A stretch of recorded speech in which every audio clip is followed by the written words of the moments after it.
Mga mahal na kababayan, ang Pangulo na kakampi ng micro SMEs, ang Pangulo na may napakataas na satisfaction rating na over 82%, ang Pangulo na isa sa dahilan kung bakit #1 tayo sa ranking sa best country to invest in. The President of the Republic of the Philippines, Mayor Rodrigo Duterte.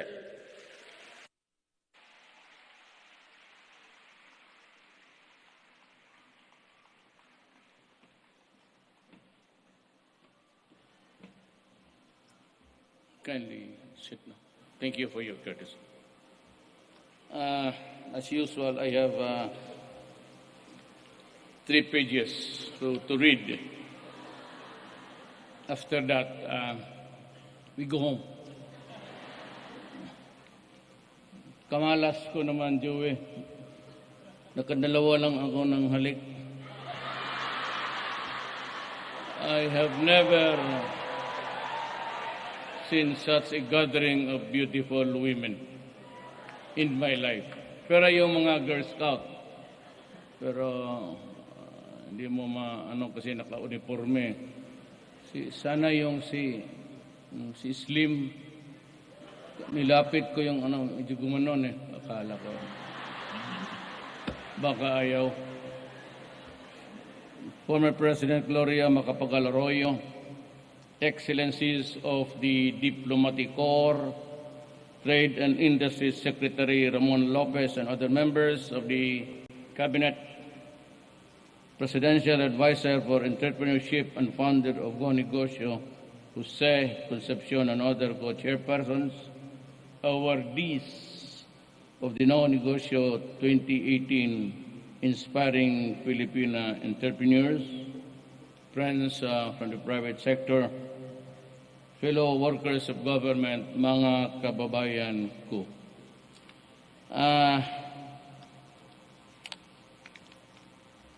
Okay man sana ito. I mean, this is a good speech.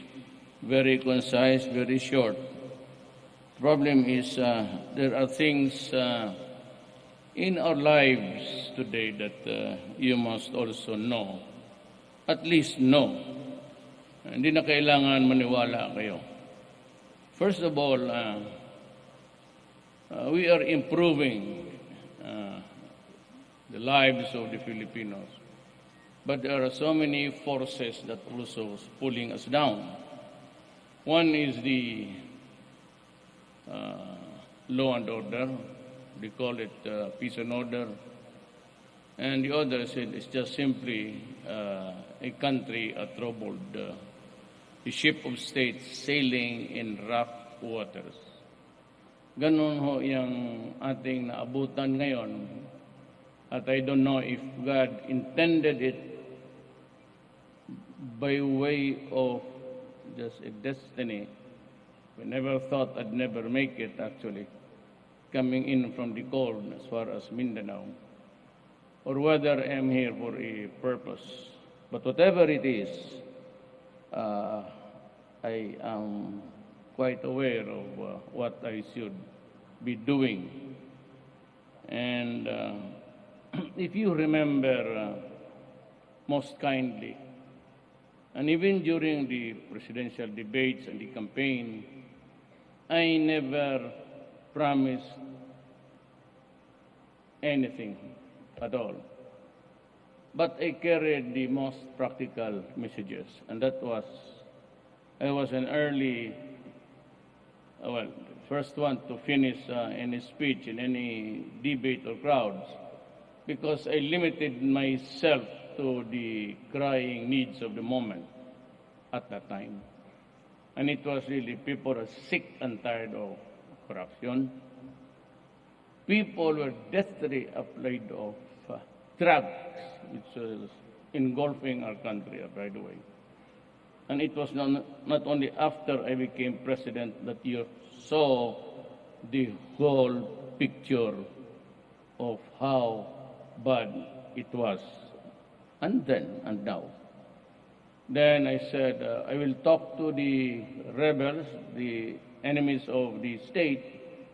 Maybe I can help. And so I started to talk with the communists and at the same time, yung MIMNLF. Not discounting at that time the possibility of an ISIS coming in. Tapos that I would just allow the bright guys, yung mga bright, hindi naman kasi ako bright, but I know a lot of them. One is our DOF Finance Secretary, Carlos Domingos, because he was my childhood friend, neighbor, and he was a very consistent valedictorian. Since kindergarten kami. Ako ang naiwan, took me 7 years to finish high school. Kasi ako yung experimental boy sa K-12 noon. So, but then, I said, we have the best of men, all brilliant. Not really known to many, but they have a reputation for honesty and talent. Tugadi is a billionaire, if I may say so, and he was the valedictorian of our class in the law school, so it did not really surprise me that he would make good in life. And Aguirre, if he can improve his toupee and more shiny, he was a cum laude of our class. And the rest of them, actually, Lorenzana is a valedictorian. Pag ganon lang. But I surrounded myself with men whose average was almost 94. I got the averaging. What pulled us down in the ratings sa cabinet was my own record because consistent ako. It's either 75 to 78, and that affected the total score. But you know what? The irony of it all, including Mona Lopez, they're all so bright, so talented. And you know what? I'll share with you a secret. They all work for me. 75 lang po. So what I'm really trying is that it's destiny. I really believe in destiny. It was a long shot even in my dreams. So now, let's go to the basics. I'm stopping corruption.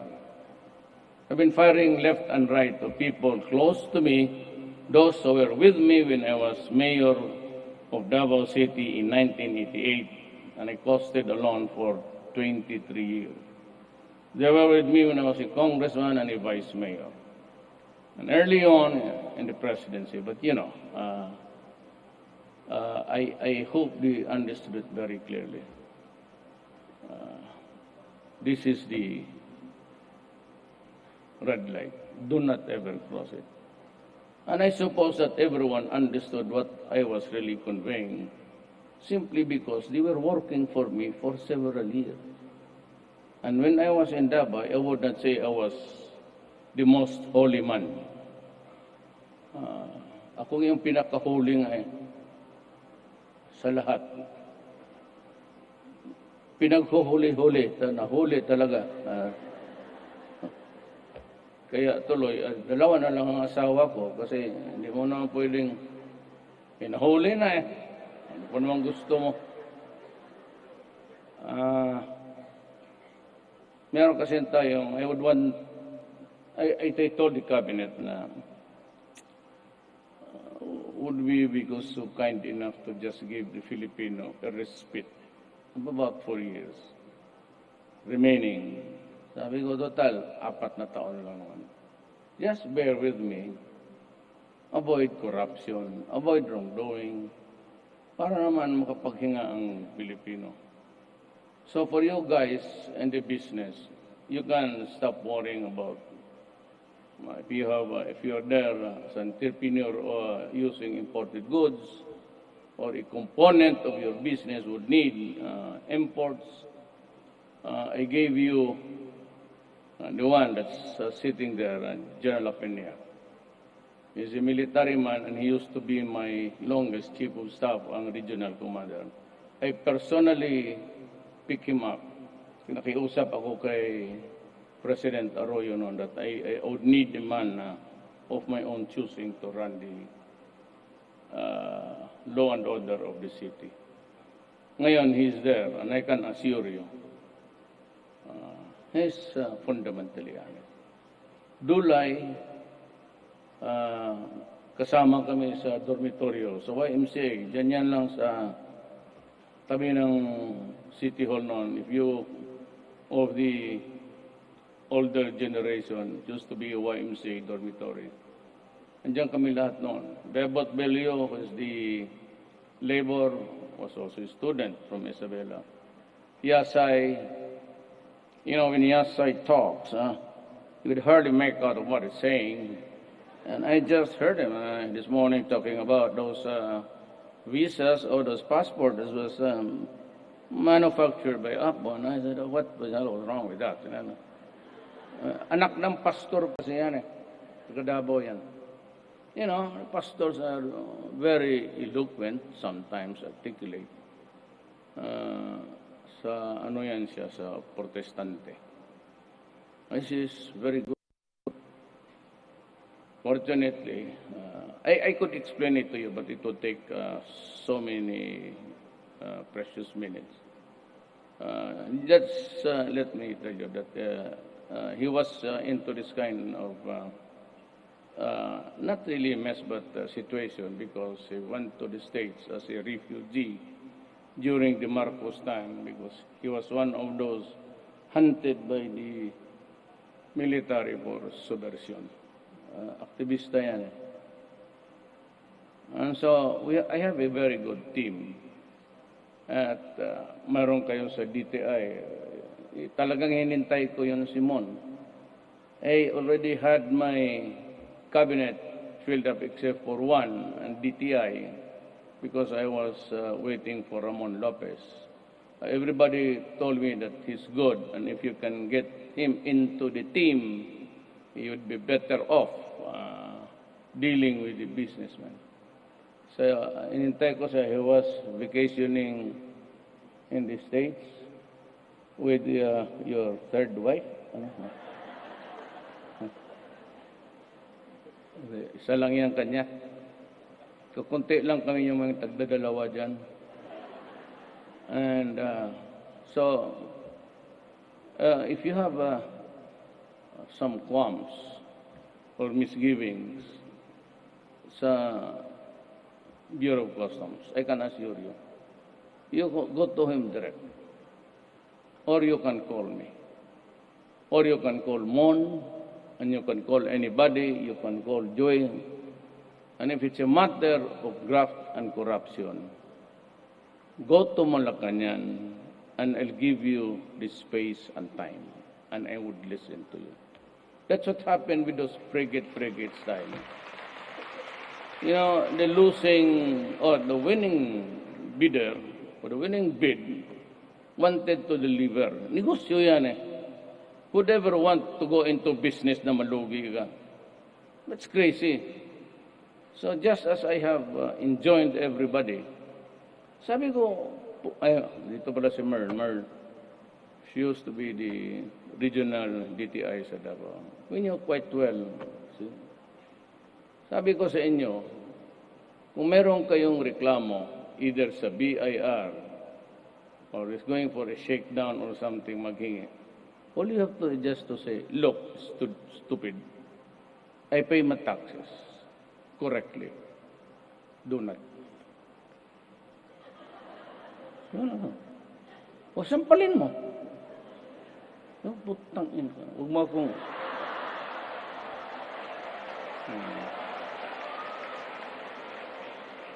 Ngayon mo na, alam mo, nagbabayad kami. Ano ba yung sabi ni Duterte na pag nagbayad kami ng tama? Wala na, it's hanggang dyan na lang.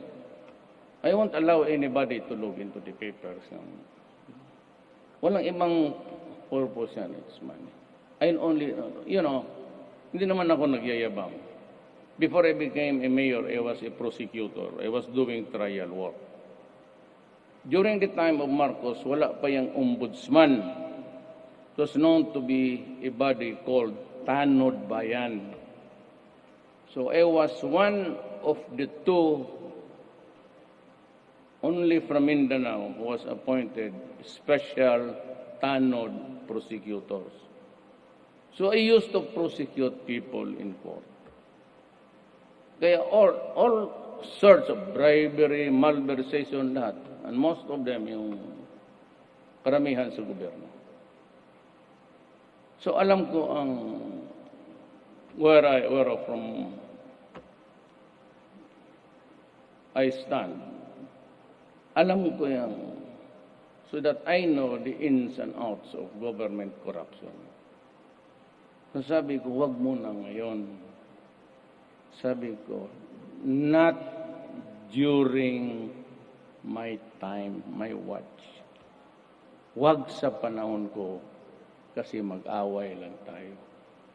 I do not want to hurt people, especially yung nasa gobyerno na at mga anak ninyo, doktor na, mga abogado na. Kaya the only way, pag mabasa ko yung dossier, I read it, and if I think it would not be to the best interest of all, I would just call you or ask Mijal Dia to call you and say, go out silently. And of course, uppermost in the minds of people is, was this guy fired for a reason? Yes, I do not oppress people. I do not, for the life of me, go after innocent people. I do not fire people just because they were supporting the other side. In the first place, nanalo na ako with the whooping 16 million, the 6 of which must my margin. Second is, wala na akong sa buhay. After this, I would be nobody. I'm a gunner. The best way for me is to buy a house in the mountains and sleep it off until I die. Wala na akong gagawin. Malaki na ang mga anak ko. Of course, I enjoy the company of my grandchildren. But that's about it. After I shall have finished, wala na ako. So why would I go into... Ba't pa ako mag-ipon ng karma? Why do go into things that oppress people, you hurt your fellow men, you do wrong to somebody, wala na mawala. Not my style, and I'm sure everybody else's. Bakit ka maghanap ng... So sabihin ko na lang yung, lalo na mabasa ko na may anak na doktora, tapos nandyan sa intern. Kunin ko yung background check sa military. Then I decide kung ipatawag ko lang o ask somebody in the cabinet to just call and say, kindly go. Para wala. So that's what I do. I do not make any high profile. I don't enjoy it. It comes from the other, pero hindi sa akin. Except yan talagang galit ako. But all others, I suppose that by now, the mga directors, lalo na yung mag-travel, you enjoy the perks. You are allowed to enjoy the perks, but do not overdo things. Punta ka ng climate change sa Africa, nandoon sa Canada, Ontario, climate change sa Brussels, climate change doon sa Tokyo. Ano ba ang put? Tapos ang bagyo sa Pilipinas, hampas ng hampas, nagbubuntutan pa ang mga yawa. So, You know, 22 times is just, it's bullshit. I have to go. There's only one indicator that you want really to enjoy life, but you want at the expense of your, pareho tayo nagbabayad ng utang gobyerno.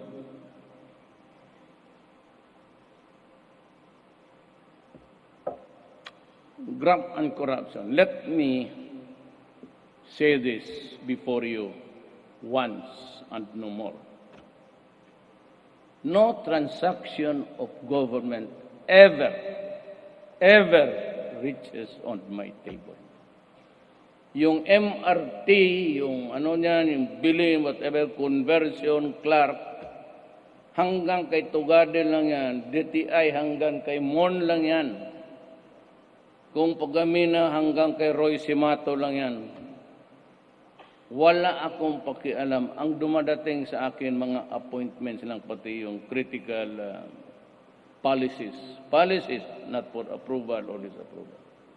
You would never look for any transaction in this government and look for any notes there, approve or disapprove or cleared, then you would be the luckiest citizen in this.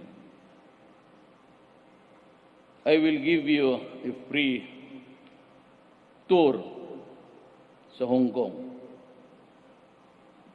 Kung may asawa ka, disqualified. Pero kung dalaga, saan na yun si ano? Ayaw magpahalik. Ito. Walang umaabot sa akin. Kaya malakas loob ko bumira. It could be CBN, could be the inquiry, it could be somebody. Kaya kitang babuin in public. Yun, agitated. Wala kang mahanap sa akin na butas. Nabi ko sa inyo, ayun mga taga may connection sa Central Bank. Go ahead, I give you the pleasure of silipin ninyo yung bangko. I told you it would never go beyond 40 million, including my inheritance and everything. I'm sure you have mga kapatid ninyo. Tingnan ninyo. Wag lang doon sa mga politiko because I would not give you the pleasure of my cooperation. Why should I? You want evidence from me? Do not get it from my mouth or by my efforts. Go to hell and look for it. But kung kayo, publiko, you have my blessings. And you can confront me if it does really exceed 40 million. And I will step down. Wala akong tinatago sa inyo. Sanay ako sa hirap. Nahirapan lang ako sa mga asawa ko. Kaya huwag kayong magdadalawang asawa dyan. Papaiyak tuloy ako.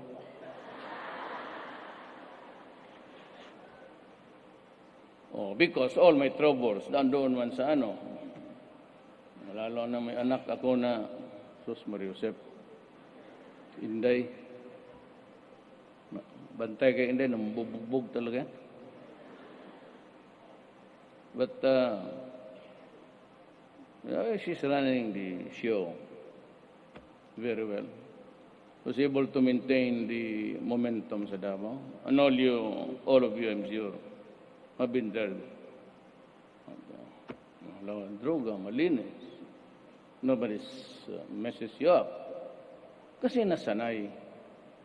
And it took me about 22 years to craft what Davao is today. Now, I am just lucky. I agree with you that dynasties are bad. But sometimes it can be for the better. Kasi kung hindi tumakbo yan si Inday actually, I would not be in front of you right now. Kasi I never wanted to leave Davao. Manghinayang. Most especially so that Davao is in Mindanao. And Mindanao is a troubled land. Now, I'm going to rumble on to the next. Yan druga. So, maniwala ang human rights o hindi, it is not by business to do their bindings. I have a duty to perform, and worse, I made it a solemn promise. So the war against drug will continue with or without the ICC, with or without the human rights, with or without the politicians. It will last until the last day of my term as president. After that, wala na akong pakialam sa inyo. Sinabi ko in Davao, and when I became president, same sloganeering might be called one. I am not a soldier. I am not a military man. But I build city. I build a city. Because that is the mandate of the people. Do not destroy it, because I will kill you. Do not put to naught my toil and destroy the young of my country, because I will really kill you. What I said to the policemen and militaries, go after the organized crime, because young shabu and drugs could not prosper as a single proprietorship. There has to be one who has to cook it, then he has his lieutenants to distribute it, and he has the basurero, they are called basurero, or the one who peddle it on the streets. Do not destroy the young. There are only precious possessions. Yung iba siguro, maybe a fourth of this room, could easily retire happy. Ako, yan, mga police, how much are they receiving? Bago ko lang dinoble ang mga sweldo nito. Why? Because they will be the first one to go to hell to die when there's trouble. Makita mo sa Marawi. And yet I promised them, not during Marawi, not before the siege of Marawi, but during my campaign. Kasali ang sabi ko, if I get elected, you'd get double your salary. And they are happy. Sana lang naman, with the thought that hindi sila would fall into easy temptation sa drugs at dirty money. That was really my purpose. Because they enforce, they arrest, and they are the very first one to be corrupted. At kung sabihin mo may namatay na marami, I told them, pag ikaw ay military pati police, mauuna ka. You'll be the first to go to hell. But at the same time, you should make things easier for them to live. And that is why, makita mo, every time a Filipina domestic helper, OFW abroad, is brutalized, kita mo naman, ang mura ko pareho. Lahat ng I spew the epithets, the courses, lahat. Kasi alam mo bakit? Alam ko na noon pa. When I was a congressman in 1988, when I exhausted the 3-year term, so I allowed Inday to run. She was my vice mayor. There were 3 Filipinas or Filipino that were imprisoned in Riyadh. One came from the district of Toril, the other 2 from Kidapawan. And they were there every day outside, umiiyak. And so my wife had to take them in, fed them, and sa panggabi, still crying, waiting for my arrival, sometimes 2, 3, 4 o'clock in the morning. Nandyan sa garahe, umiiyak. And so my wife said, but you'll do something about it. Awa naman eh. Why don't you just focus for a few days dito sa problema nila? So I went to Saudi Arabia. I pleaded their cases with King Fahd. King Fahd was at the time medyo ano na. But he could still communicate with you. So fortunately, it was granted. But sabi ng minister na advisor doon, you better go and have a very serious talk with your counterpart. So punta ako sa parliament. Ayaw kong bitawan yun noon. Matagal yung sekreto na ako. Because it would create cobwebs yung naiwan dito. Alam mo na. Sabi niya, you should tell your countrymen that if they come here, either as a slave, bought from the slave markets of Africa and in the Middle East, or as a paid helper, rape is always a part of the territory. Ayaw ko yan sabihin noon kasi alam ko maraming naiiwan dito. At kung naiwan babae man o lalaki, worse pagkalalaki, marami nang iniisip yan.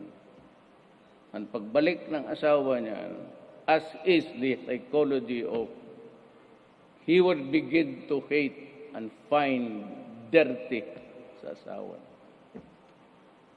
Ganon yan eh. Ganon yan. Even if it's not the fault of the woman, so powerless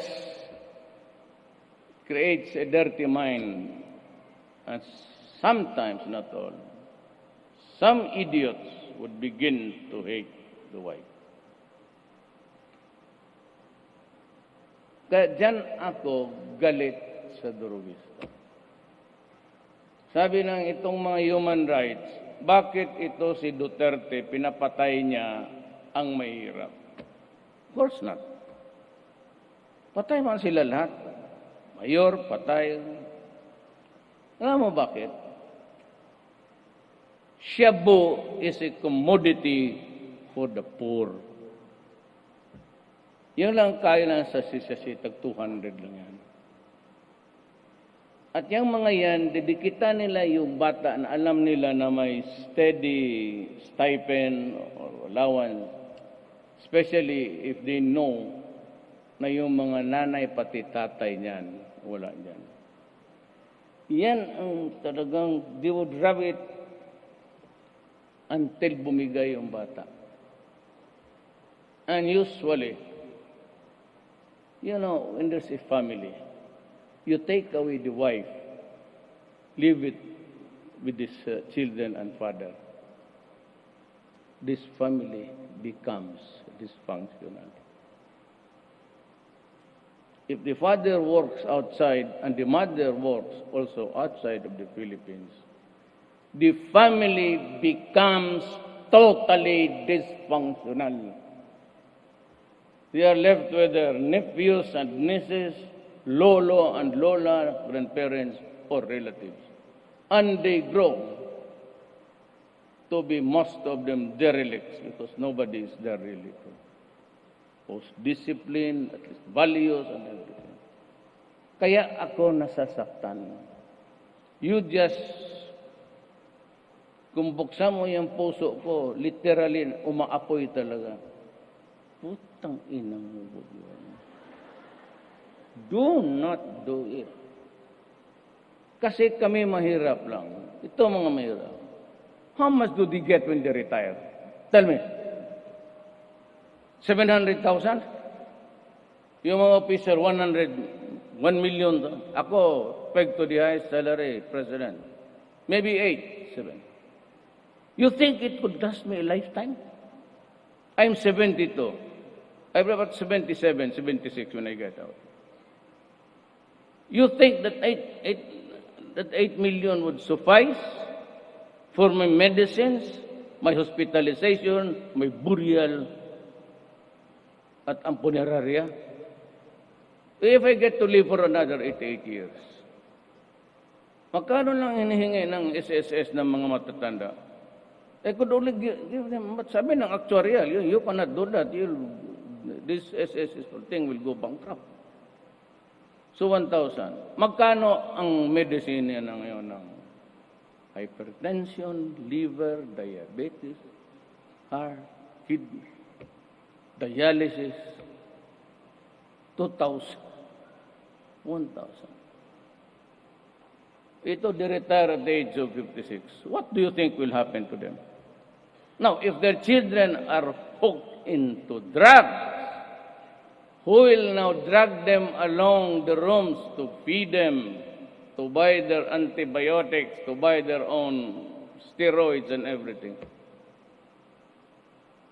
Remember, we are not Norway or Sweden or Finland or Canada or Britain, when you can get your medicines for free. Tayo mahirap na, wala pa ang libre, not even a discounted.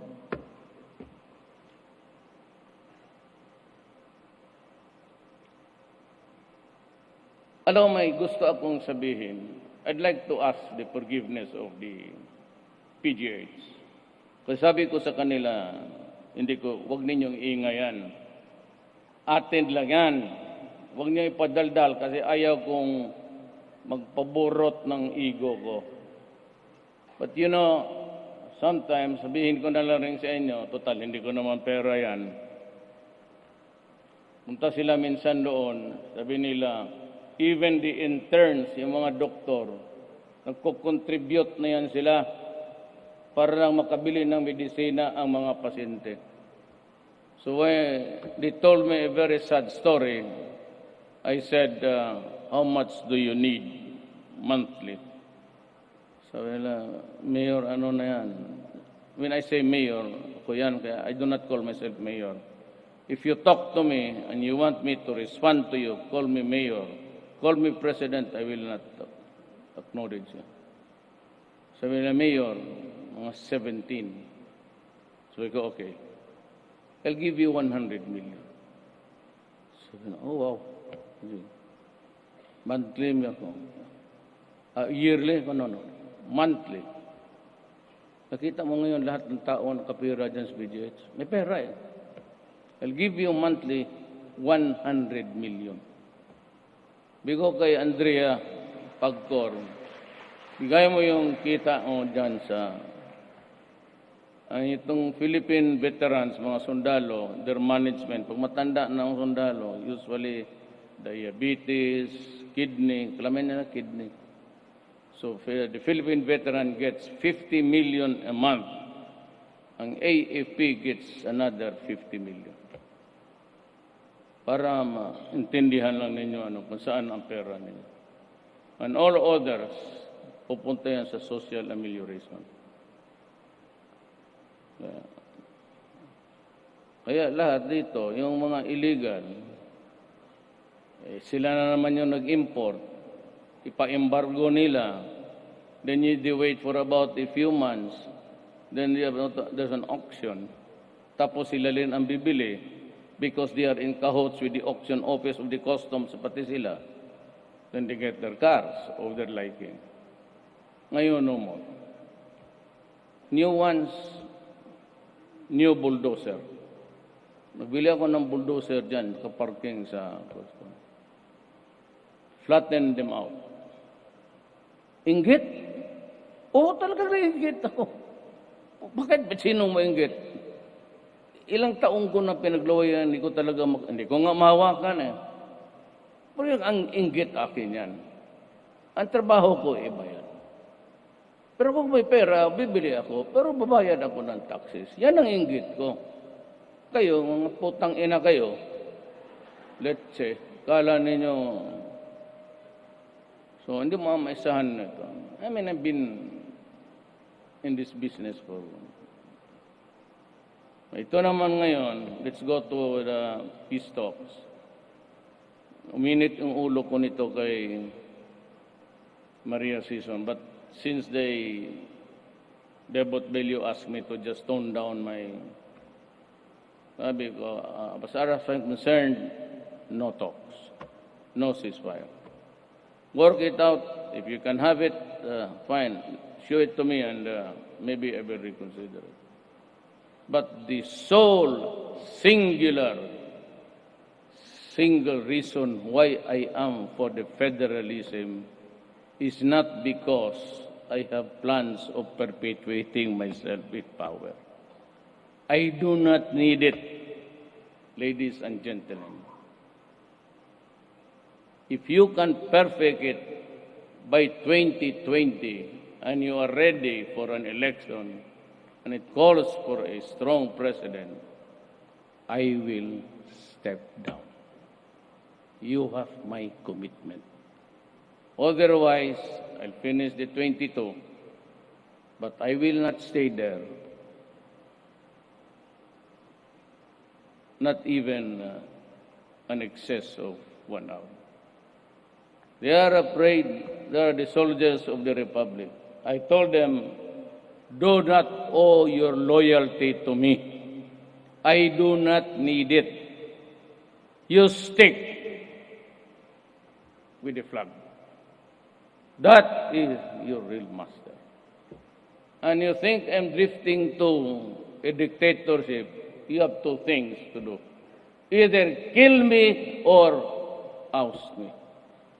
Wala akong ambisyon magdiktador. Pagod na ako. Yan ang totoo.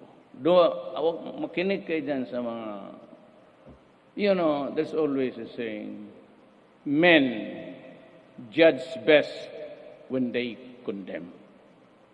Makinig kayo dyan sa mga loko-loko na hindi naman makatanggap ng talo or just find faults to put me down. Ako, bahala kayo. Ayaw ninyo ako, mamili kayo ng iba.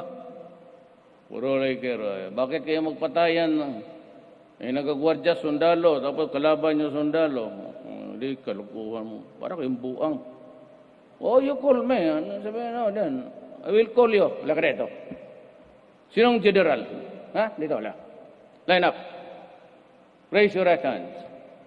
I, General, state your name. Now take over by the virtue of a new junta. Sige. Bahala. Usapin niyo yung mga negosyante kung anong problema nila. Simple lang naman yan. Wala nang drama-drama pa niya. Para yung mga dito sa Okada. Okada ba yan? Yan. Putang ina. Lahat ng hold upper na wala akong masyadong problema sa army, military, armed forces. Itong mga pulis na gagong to, andyan, lahat, hold upper, pag wala mag-standby dyan, kidnapin nyo. Kaya pag makaharap kami sa yung buang na gusto kong tumawa, but not all. Not all. Many of our countrymen, many of our policemen, and even more policemen and soldiers died in Marawi. Marami tayong sundalo na Moro, members of the PNP.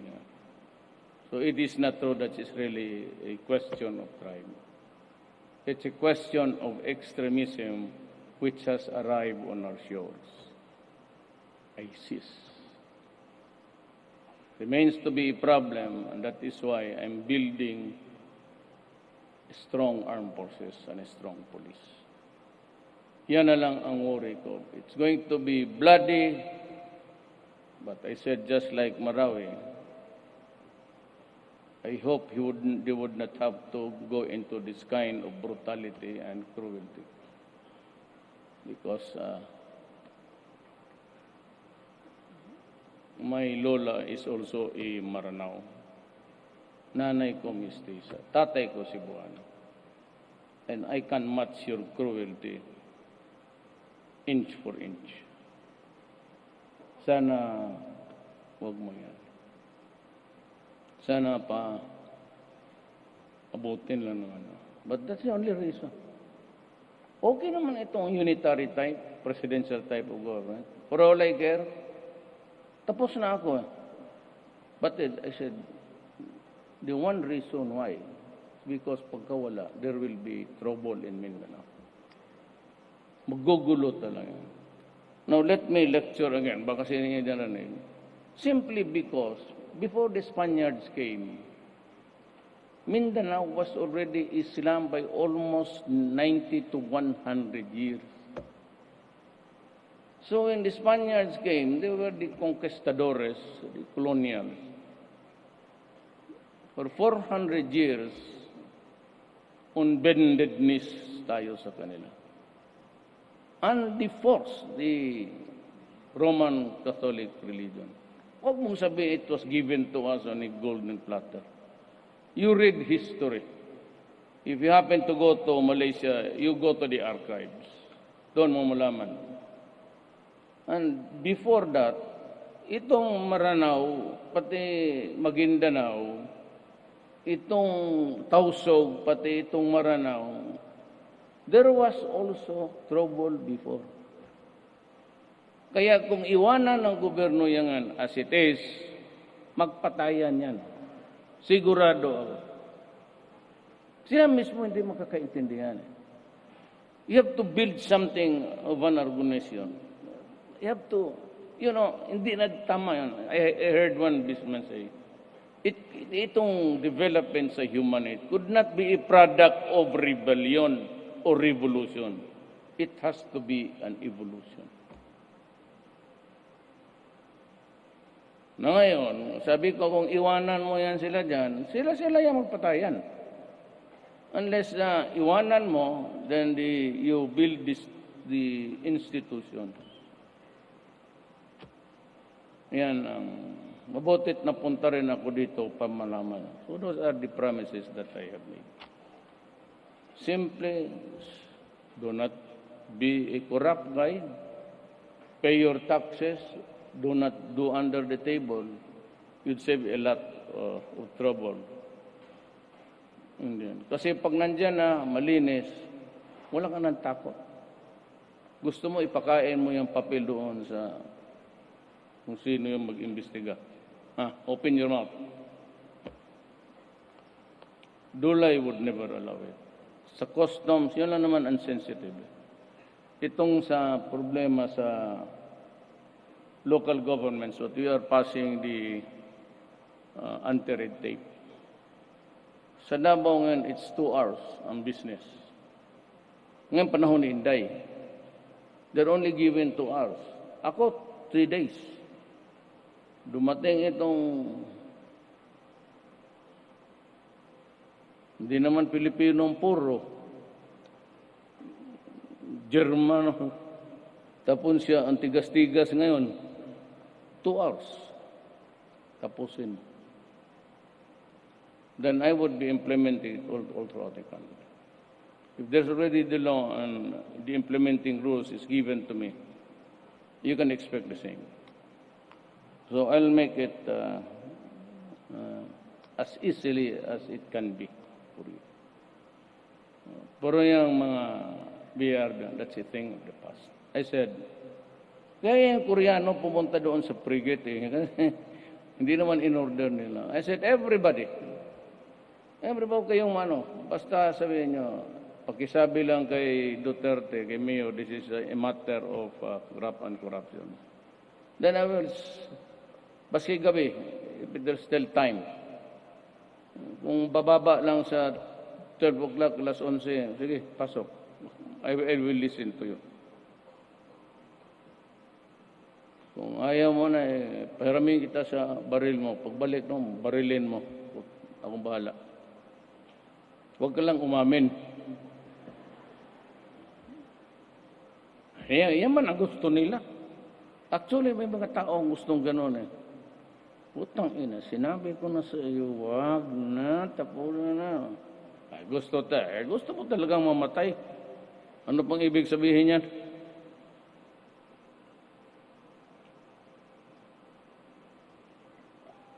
Meron siguro kayo merienda pagkatapos? Wala. Unahin ko lang tubig. No, really. That's my message to you. But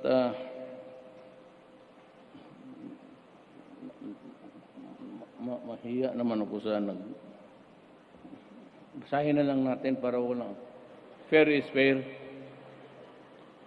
It also talks about you. So I am glad to join the organizations, participants, and awardees of the Inspiring Filipina Entrepreneurship Awards, which is part of this year's Go Negosyo 10th Filipina Entrepreneurship Summit. This occasion is held annually since 2009, in line with the celebration of International Women's Day and the National Women's Month, which aims to reinforce the entrepreneurial spirit among women and recognize the capacity of Filipina entrepreneurship to be agents of change and progress. I thank Go Negosyo for its efforts in providing opportunities for the country's MSMEs, particularly for women entrepreneurship to expand and improve their business. What you do today complements the government's visions for MSMEs to be globally competitive, regional, integrated, resilient, sustainable, and productive, innovative, and dynamic by 2022. Sa panahon na wala na pala ako nito. I congratulate all the awardees and encourage you to continue to serve as an inspiration to everyone, especially to other women. About 75% of the MSMEs being women-owned and accounting for more than 60% of jobs in the Philippines increases their competitiveness, provides economic benefit, and results in job creation. To all women in entrepreneurship today here present, I am grateful to all of you for being critical drivers of a country's economic growth, and I assure you of the government's support to promote MSME development and our untiring commitment to provide a conducive business environment. We likewise reiterate the administration's focus on eradicating illegal drugs, crimes, and corruption, and our relentless drive in pursuing peace to foster economic growth and achieve sustainable development. I assure everyone that in line with the themes of this year's National Women's Month celebration, government is supportive of initiatives to make change work for women. To the men, women, and young entrepreneurs, students, and administrators from the academic, business organization, NGOs, cooperatives, and government officials who have gathered here today, may we continue to highlight empowerment of women as active contributors and claim holders of development. To the various government initiatives like the Investment Priorities Plan of 2017 to 2019, our efforts to enhance the competitiveness of the MSMEs, and our Build Work program, other North endeavors, may we work as one in building a progressive and prosperous society where everyone can have a decent and comfortable life. Together, let us build an inclusive and equitable Philippines where upliftment and opportunities, regardless of ethnicity, class, or gender, are available and accessible to all. Maraming salamat po. By the way, before I end, to just pray for a continued, medyo ganito lang, we are improving in our economy. We have poured so many millions dito sa development ng MSMEs. I will try to make it double or triple next week to make the money available. Salamat.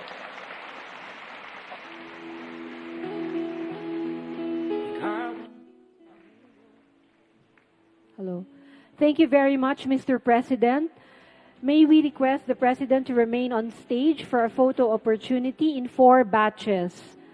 For the first batch, may we call on our 2018 Inspiring Filipina awardees.